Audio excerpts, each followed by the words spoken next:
बिस्मिल्लाहिर्रहमानिर्रहीम। मुझे महमूद नियादी कहते हैं। अस्सलाम वालेकुम वरहमतुल्लाहि वबरकातुहू। आज अपने नादरीन के सामने कुछ टैक्सेस के अदाद व शुमार रखने थे और ये अदाद व शुमार हैं मार्च 2024 के, जो बार बार कहा जाता है कि पाकिस्तानी अवाम टैक्स नहीं देती, लिहाजा हम पाकिस्तान को या पाकिस्तानी अवाम को वो सहूलियात नहीं दे पाते। और आप ये यकीन करें कि ये टैक्स है ही नहीं। ये अगर कोई और मुल्क होता ना तो ये जगह टैक्स होता, ये गुंडागर्दी होती, क्योंकि टैक्स वो होता है जो कि अमीरों पर लगाया जाए, जो हाउसिंग सोसाइटीज़ वालों पे लगाया जाए, जो फैक्ट्रियों वालों पे लगाया जाए, जो मिलों वालों पे लगाया जाए, जो जागीरदारों पे लगाया जाए, जो जर्नैलों पे लगाया जाए, जो उनके कारोबारों पर लगाया जाए। लेकिन ये गुंडा टैक्स है और ये भत्ता है। मैं आज आपको 1000 रुपया वो तकसीम करके जो है वो बताऊंगा कि आपके पास 1000 रुपये है या मेरे पास 1000 रुपये है। उस 1000 से आप जब खरीदारी करते हैं तो आप क्या क्या जो है वो पे करते हैं। सबसे पहले जो पाकिस्तानियों का सस्ता शौक है या जो पाकिस्तानी नशा करते हैं, यूरोप में तो आपको पता है कि नशे की कौन कौन सी किस्में हैं। पाकिस्तान में पहला मैं आपको बताऊं कि मैंने एक पैकेट लिया गोल्ड लीफ का सिगरेट का और उसकी कीमत मैंने अदा की 520 रुपए। ठीक है जी। अब हुकूमत उस पे 16.32 एक सिगरेट पे 16.32 रुपए जो है वो टैक्स ले रही है। तो 530 रुपए के पैकेट पर, 520 रुपए के पैकेट पर जो हुकूमत का टैक्स बनता है वो है 330 रुपए।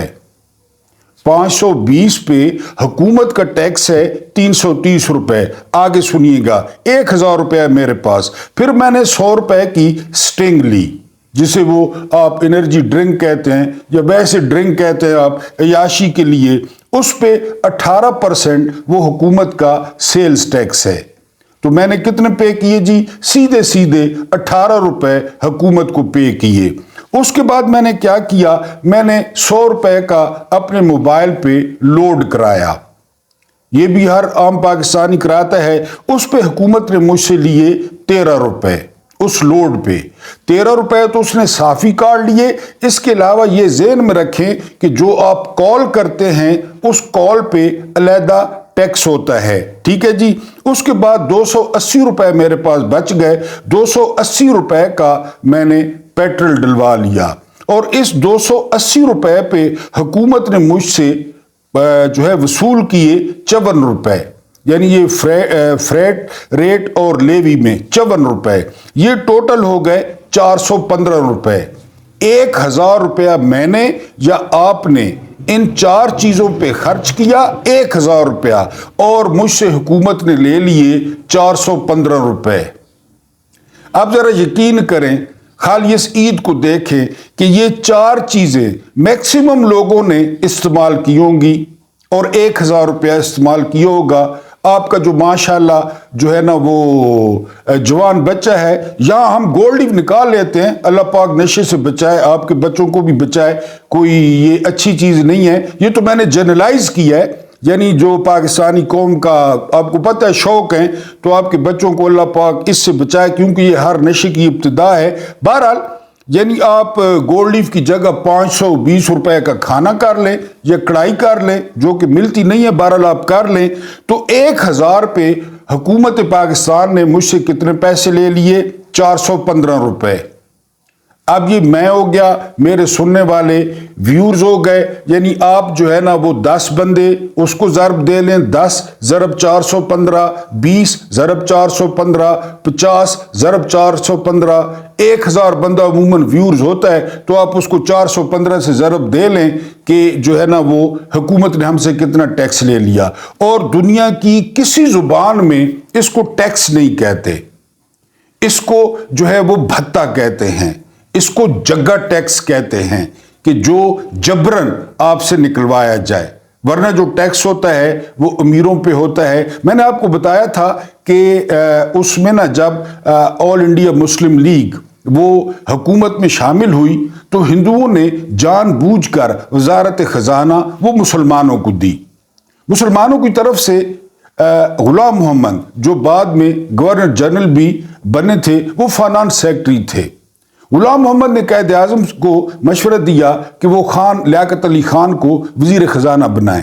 خان لیاقت علی خان کو وزیر خزانہ بنا دیا گیا، اور یہ میں پہلے بھی عرض کر چکا ہوں کہ خان لیاقت علی خان نے بر صغیر کا بہترین بجٹ پیش کیا۔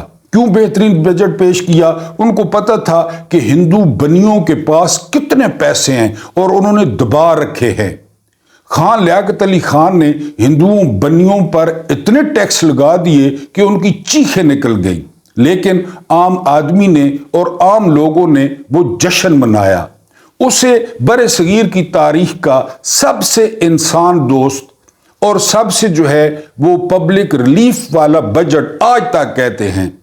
یہ جو ہمارے گرگے کہتے ہیں نا اعداد و شمار کے شیطانی گورکھ دھندے میں پھنسا کے کہ یہ انسان دوست ہے اور بڑا ریلیف دیا گیا ہے، یہ سارا جھوٹ ہوتا ہے، کیونکہ عام بندے کو اعداد و شمار کا پتہ ہی نہیں ہوتا۔ میں نے موٹا موٹا آپ کے سامنے 1000 روپے رکھا ہے اور آپ کو 1000 روپے تقسیم کر کے دکھایا ہے، اور 1000 روپے پہ آپ کو ٹیکس بھی بتا دیا ہے کہ 1000 روپے پہ ایک پاکستانی کتنا ٹیکس پے کر رہا ہے، اور بدلے میں آپ کو کیا مل رہا ہے؟ بدلے میں آپ کو دہشت گردی مل رہی ہے، بدلے میں آپ کو ٹوٹی پھوٹی گلیاں مل رہی ہیں، بدلے میں آپ کو ٹوٹے پھوٹے روڈ مل رہے ہیں، اور بدلے میں آپ لوگوں کو بے روزگاری مل رہی ہے، بدلے میں مہنگائی مل رہی ہے، بدلے میں فارم 47 کی حکومتیں مل رہی ہیں جن کو آپ نے جو ہے وہ منتخب بھی نہیں کیا۔ تو یہ حالت ہے۔ اب اس سے ہم کنیکٹ کرتے ہیں، یہ بھی میں آپ کو مارچ کے اعداد و شمار بتا رہا ہوں۔ رحیم یار خان کے تاجروں نے ایک بہت بڑا ہورڈنگ لگایا ہے وہاں پہ، اور وہ بڑا وائرل ہوا ہے۔ میں نے آپ کو پہلے بتایا کہ جب عمران خان کی حکومت آئی نا، یہی تاجر، میں نے اپنے کانوں سے سنا، یہی دکاندار وہ 50 روپے کی چیز 100 روپے کی بیچ کر کہتے تھے کہ ہون گھنو مزے تبدیلی نے، یعنی یہ وہ طنز کرتے تھے۔ تو اب میں تاجروں کو کہوں گا کہ اب ہون گھنو مزے پی ڈی ایم نے یا اسٹیبلشمنٹ نے۔ بہرحال اس ہورڈنگ پہ بات بہت کام کی لکھی ہے، اور یہ اعداد و شمار ہے مارچ کے۔ 220 ارب روپے کا جو پیٹرول ہے وہ مفت دیا جا رہا ہے، 220 ارب روپے کا، یعنی آپ یہاں سے اندازہ کریں کہ 100 کروڑ کا 1 ارب بنتا ہے، 100 کروڑ کا، اور یہ میں آپ کو کیا بتا رہا ہوں، 220 ارب۔ اس میں آپ کے سرکاری محکمے شامل ہیں، اس میں آپ کی جو ہے نا وہ اسٹیبلشمنٹ شامل ہے، اس میں آپ کی بیوروکریسی شامل ہے، اس میں آپ کے وزراء شامل ہیں، اس میں آپ کی سیکیورٹی ایجنسیاں شامل ہیں، اس میں تمام جو ہے وہ 220 ارب روپے کا جو پیٹرول ہے سالانہ وہ فری دیا جا رہا ہے۔ میں نے آپ کو پہلے بتایا تھا کہ شبر زیدی یہ جو ہے وہ اس کے سابق سربراہ بھی رہ چکے ہیں، اس کے وہ جو ہمارا ٹیکس کا ادارہ ہے اس کا جو ہے نا وہ ایف بی آر کے سربراہ بھی رہ چکے ہیں۔ یہ کہہ رہے تھے کہ پاکستان کے جو بڑے لوگ ہیں وہ ایسی گاڑیاں استعمال کرتے ہیں جو شہر کی گاڑیاں ہی نہیں ہیں۔ انہوں نے مثال دی کہ دنیا بھر میں آپ کو ویگو ڈالا یا ڈبل ڈور ڈالا وہ روڈ پہ نظر نہیں آئے گا، یہ سب سے زیادہ آپ کو پاکستان میں نظر آئیں گے۔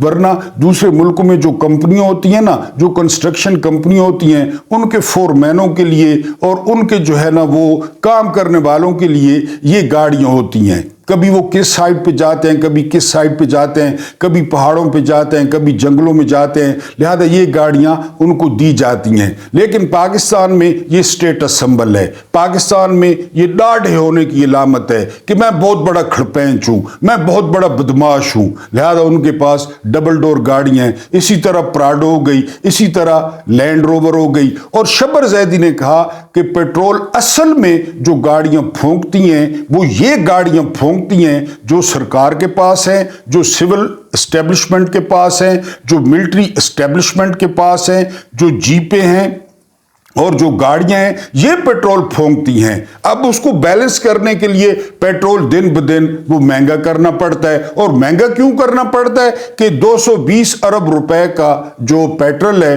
वो फ्री दिया जाता है।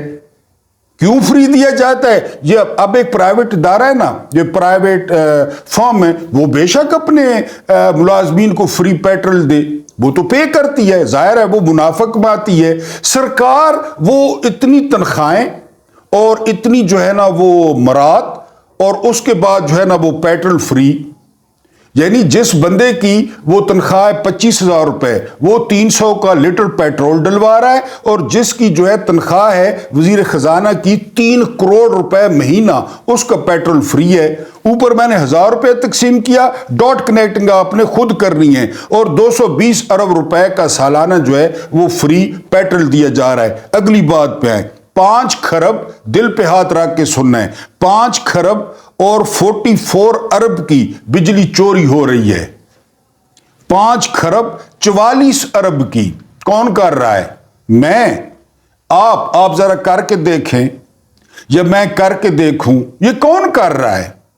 ये नाइट क्लब्स वाले कर रहे हैं, ये नाइट पार्टीज वाले कर रहे हैं, ये जो रात को 12 बजे के बाद जो हमारे असल हुक्मरान हैं या जो हमारे नकली हुक्मरान हैं, जब उनके ड्राइंग रूम सजते हैं, जब उनकी सालगिरह होती हैं, जब उनके वलीमे होते हैं, जब उनकी महाफिले मौसीकी होती हैं, तो वहां पे कुंडे डाले जाते हैं।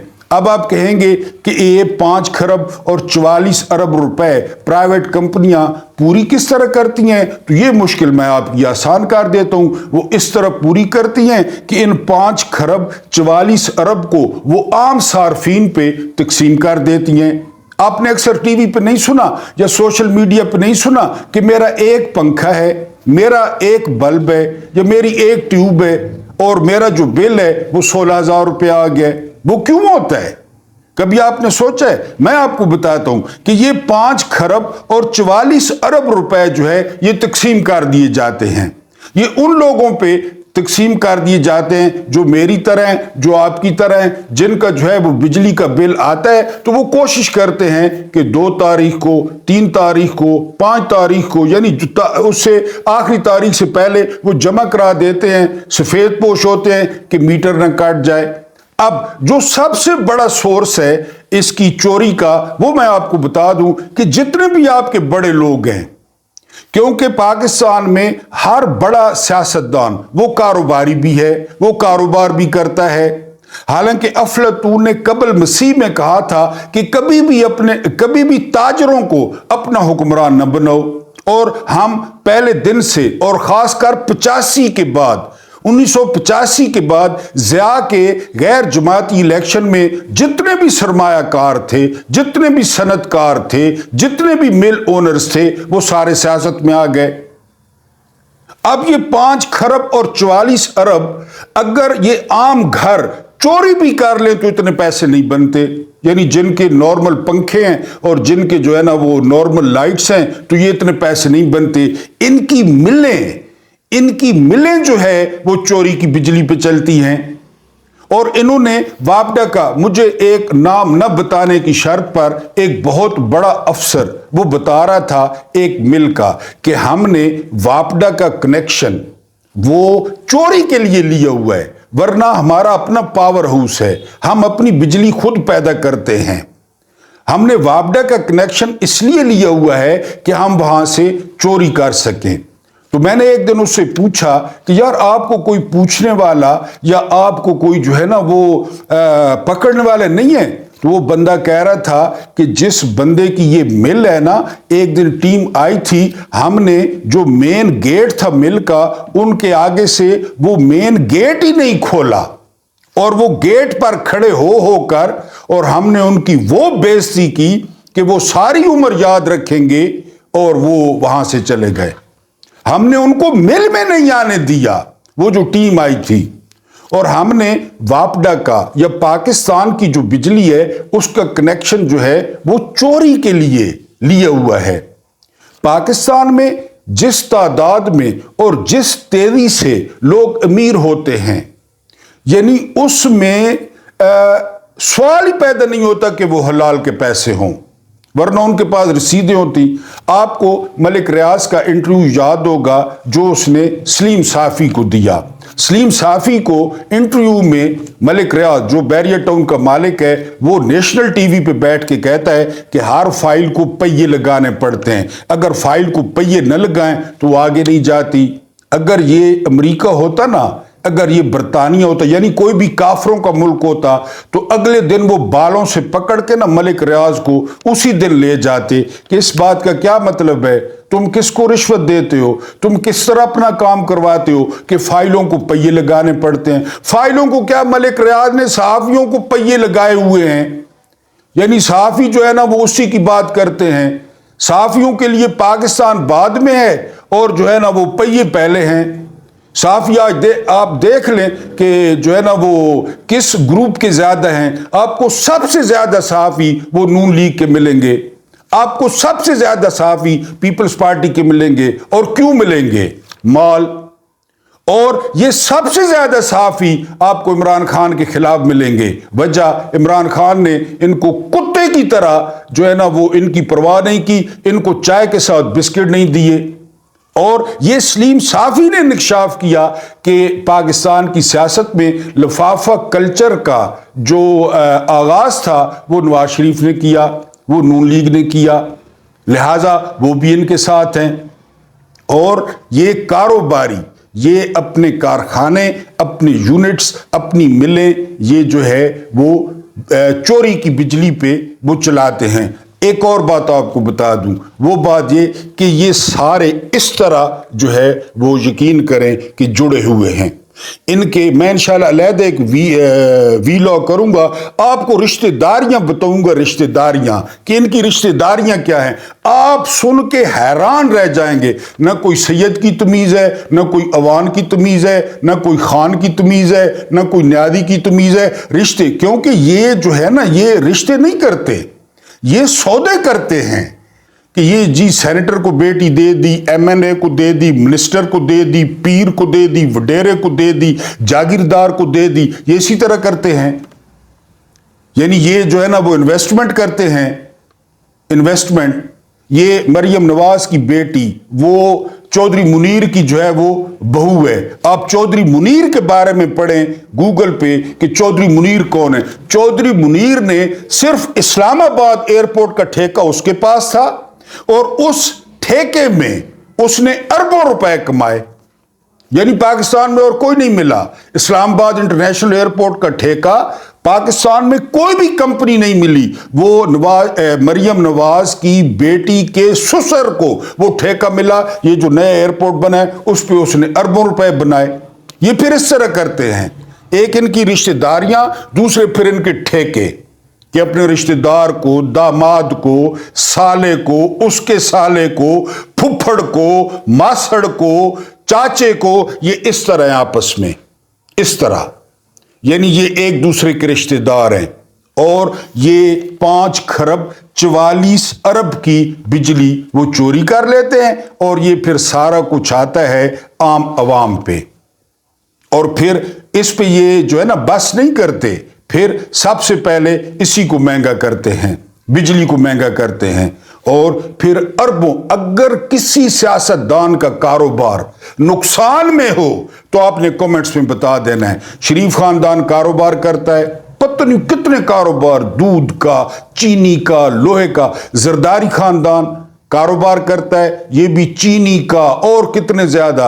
अलीम खान कारोबार करता है, यानी जहांगीर तरीन कारोबार करता है। किसी सियासतदान का बता दें कि उसके कारोबार में नुकसान हो ही नहीं सकता। अभी जो है वो अलीम खान को मैंने कल परसों बताया था, लाहौर में हाउसिंग सोसाइटी के लिए 11,000 कनाल दी गई है। इमरान खान से गद्दारी का जो इनाम उसको दिया गया है, 11,000 कनाल उसे दिया गया है कि जी वो जो काबिल काश्त रकबे हैं उन पे ट्रैक्टर चलाओ, बुलडोजर चलाओ, अगर कोई बाग है तो बाग उजाड़ो। ये रोजाना आप क्यों देख रहे हैं? किसानों के रुलने की वजह क्या है? ابھی وہ جو کسان رو رہے ہیں یہ بھی آپ کو بتاتا چلوں، نگران حکومت نے اپنے کھانچے کے چکر میں اتنی گندم امپورٹ کر لی، گندم حکومت کے پاس پڑی ہے اور کسان رو رہے ہیں، ان کا خریدنے والا کوئی نہیں ہے۔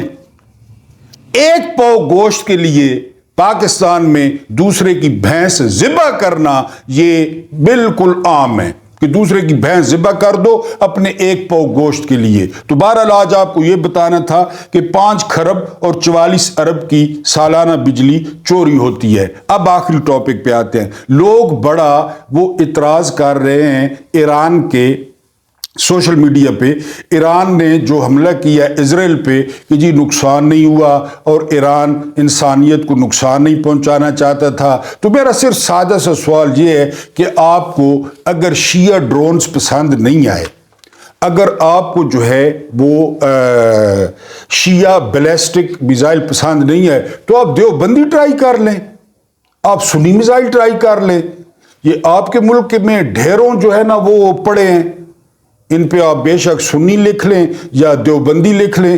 وہ جو ہمارا سیاسی باپ ہے سعودیہ، انہوں نے جو اتحاد بنا رکھا ہے 44 جو ہے نا وہ ممالک کا اسلامی اتحاد، ان کو کہہ دیں کہ وہ مسلمان میزائل داغ دیں، وہ دیوبندی میزائل داغ دیں، اور وہ جو ہے نا سنی میزائل داغ دیں۔ اگر شیعہ میزائل سے لوگوں کو تکلیف ہوئی ہے تو مسئلہ میزائلوں کا نہیں ہے، مسئلہ پتہ کیا ہے؟ ڈاکٹر اقبال نے کہا تھا غیرت ہے بڑی چیز اس جہان تگ و دو میں، پہناتی ہے فقیر کو تاج سر دارا۔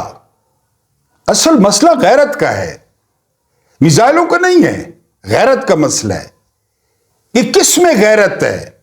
میں نے آپ کو بتایا گارڈین نے رپورٹ دی اور کوئی تردید نہیں آئی کہ جی راج ناتھ نے کہا 2020 سے لے کر آج تک ہم نے پاکستان میں گھس کے 20 پاکستانیوں کی ٹارگٹ کلنگ کی۔ کیا کیا آپ کے سنی میزائلوں نے یا دیوبندی میزائلوں نے؟ کیا کیا؟ کسی نے تردید ہی نہیں کی کہ ہم نے 20 پاکستانیوں کو مارا ہے۔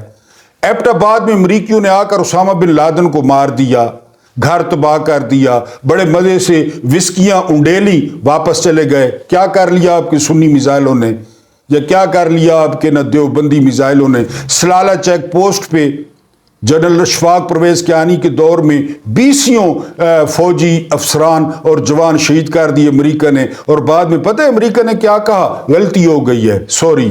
کیا کر لیا؟ تو میرا ان لوگوں کو مشورہ ہے، اپنے بھائیوں کو، اپنے بہنوں کو، اپنی بیٹیوں کو، اپنے بیٹوں کو ناراض ہونے کی ضرورت نہیں ہے قطعی طور پہ۔ ایک تو ہم جذباتی، بہت زیادہ جذباتی ہو جاتے ہیں، بہت زیادہ جذباتی۔ بدلہ لینا، آپ ہی بدلہ لیں، یعنی آپ کے ساتھ یہ سارا کچھ ہوا ہے، آپ نے تو کوئی بدلہ نہیں لیا۔ ایران نے بدلہ لیا ہے، یعنی ان کے، میں نے کل بتایا کہ دمشق میں کونسلیٹ پہ اسرائیل نے حملہ کیا، ان کے 2 بریگیڈیئر جنرلز وہ مارے گئے، شہید ہو گئے، ٹوٹل 7 بندے، کوئی کہہ رہا ہے کوئی 11 کہہ رہا ہے۔ ایران نے کہا تھا کہ ہم بدلہ لیں گے۔ اب جتنی ایران کی استعداد تھی، ایران وہ ملک ہے جو 79 سے پابندیوں کا شکار ہے۔ ایران کے پاس اس قسم کی زبردست فضائیہ یا زبردست جو ہے وہ ان کے پاس اسلحہ نہیں ہے، یہ بات ذہن میں رکھیں۔ ایران کے پاس جو کچھ بھی ہے نا وہ ایران خود تیار کرتا ہے، اور ان کے میزائلز کی اور ڈرونز کی جو رفتار ہے نا وہ بہت کم ہے۔ اور اگر رفتار کم ہونا، آپ تھوڑا سا گوگل پہ دیکھ لیں، جس میزائل کی یا جس ڈرون کی رفتار کم ہوگی نا وہ انٹرسیپٹ ہو جاتا ہے، وہ رستے میں پکڑا جاتا ہے۔ میں نے کل کے ویلاگ میں بتایا تھا کہ پھر بھی دنیا کے سب سے زبردست ڈیفنس سسٹم میں ایران کے بیلسٹک میزائل اندر گھس گئے اور نواتم ایئرپورٹ پہ لگے جا کے۔ کوئی 11 کہہ رہا تھا، کوئی 13 کہہ رہا تھا کہ 13 میزائلوں نے رستہ بنایا۔ اور یہ بھی آپ کو بتا دوں، ایران کے میزائلوں کو ناکام بنانے کے لیے اردن، فرانس، امریکہ، برطانیہ اور خود اسرائیل نے خود بیان دیا ہے کہ ایران کے ڈرونز اور ایران کے میزائلوں کو روکنے کے لیے $1 بلین خرچ ہو گیا ہے۔ $1 بلین۔ یہ کم نقصان ہے؟ سوشل میڈیا پہ ویسے پوسٹیں لگا دی، میں کوئی شیعہ نہیں ہوں کہ آپ کہیں کہ جو ہے نا وہ میں شیعہ ہوں۔ امام خمینی نے کہا تھا کہ تم لوگ ہاتھ چھوڑ کر نماز پڑھنے اور ہاتھ باندھ کر نماز پڑھنے پر لڑ رہے ہو، جبکہ دشمن تمہارے ہاتھ کاٹنے کے چکر میں ہے۔ بات ٹھیک نہیں ہے؟ بات ٹھیک ہے؟ جب حملہ ہوتا ہے خدا نخواستہ، یہ جو ڈرونز ہوئے ہم پہ پچھلے دوروں میں، تو ڈرونز نے دیکھا کہ کوئی نیچے شیعہ ہے، ڈرونز نے دیکھا کہ کوئی نیچے دیوبندی ہے، ڈرونز نے دیکھا کہ نیچے کوئی سنی ہے۔ وہ ہر آپ سال یا ہر مہینے دیکھتے ہیں کہ جی وہ ہزارہ برادری جو ہے وہ بلوچستان والی، ان کو مار دیا جاتا ہے۔ یہ ابھی آپ نے دیکھا نوشکی میں وہ لوگ جا رہے تھے، کوئی کہہ رہے تھے زائرین تھے، کوئی کہہ رہے تھے کام کرنے جا رہے تھے، انہوں نے اتار کے شناختی کارڈ دیکھ کے ان کو قتل کیا۔ ایران جو کچھ کر سکتا تھا ایران نے کیا، اور اس بات پہ ایران کو سلام ہے، اس بات پہ کہ انہوں نے یعنی اسرائیل کا ایسا ہوا ہے اور اس ہوے کو برباد کر دیا ایران نے کہ جی ایران اسرائیل پہ حملہ کیا جا سکتا ہے۔ ایک بندہ جو ہے نا وہ رو رہا تھا، تو دوسرے بندے نے پوچھا کہ کیوں رو رہے ہو؟ کہتا ہے میری ٹانگوں کے درمیان سے کتا گزر گیا ہے۔ تو وہ کہتا ہے یار کتا گزر گیا اب ٹھیک ہے، تم رو کیوں رہے ہو؟ کہتا ہے میں رو اس لیے رہا ہوں کہ کتا رسہ نہ بنا لے۔ یقین کریں کہ یہودیوں کو نیند نہیں آ رہی کہ ہمارے ساتھ کیا ہوا ہے۔ آپ ابھی اس بات کو نہیں سمجھیں گے۔ وہ تو حماس اور حزب اللہ تو قریب قریب ہے نا، ان کی جو جھڑپیں چلتی رہتی ہیں، اتنی دور سے کسی ملک کا میزائل پھینکنا بڑے معنی رکھتا ہے۔ اور یہ معاملہ غیرت کا ہے، غیرت کا۔ حضرت عیسیٰ علیہ السلام نے عیسائیوں کو کہا تھا کہ کوئی تمہارے بائیں گال پہ تمانچہ مارے تو دائیں بھی آگے کر دو کہ دائیں پہ بھی مار لے۔ وہ تعلیمات منسوخ ہو گئی۔ ہمیں کیا کہا گیا؟ ہمیں کہا گیا آنکھ کے بدلے آنکھ، ناک کے بدلے ناک، کان کے بدلے کان، اور جان کے بدلے جان۔ پھر آخر میں کہوں گا اگر آپ کو شیعہ میزائلوں نے مزہ نہیں کیا تو آپ کوشش کریں سنی میزائل داغیں، ہم آپ کے ساتھ ہیں۔ آپ دیوبندی میزائل داغیں، ہم آپ کے ساتھ ہیں۔ آپ اہل حدیث میزائل داغیں، ہم آپ کے ساتھ ہیں۔ ہماری دعائیں آپ کے ساتھ ہیں، ہماری نیک تمنائیں آپ کے ساتھ ہیں۔ اور جو میزائل داغے گا سب سے پہلے اگر موقع ملا تو میں آ کر اس کے ہاتھ چوموں گا۔ اللہ پاک آپ لوگوں کو آسانیاں عطا فرمائے، آسانیاں بانٹنے کی توفیق عطا فرمائے۔ Subscribe, share, like and comments لازمی کیا کریں۔ اپنے دوستوں، پیاروں اور رشتہ داروں کے ساتھ شیئر بھی کیا کریں۔ میں کافی محنت کرتا ہوں، ریسرچ کرتا ہوں، اور آپ کو پتہ ہے کہ ایک تو خبروں کے علاوہ اس کے ساتھ روزی بھی جڑی ہے، اور اس کے روزی اللہ پاک کے ذمہ ہے، لیکن اس کے جو ہے آپ کا تعاون درکار ہے۔ مجھے برداشت کرنے کا بہت بہت شکریہ۔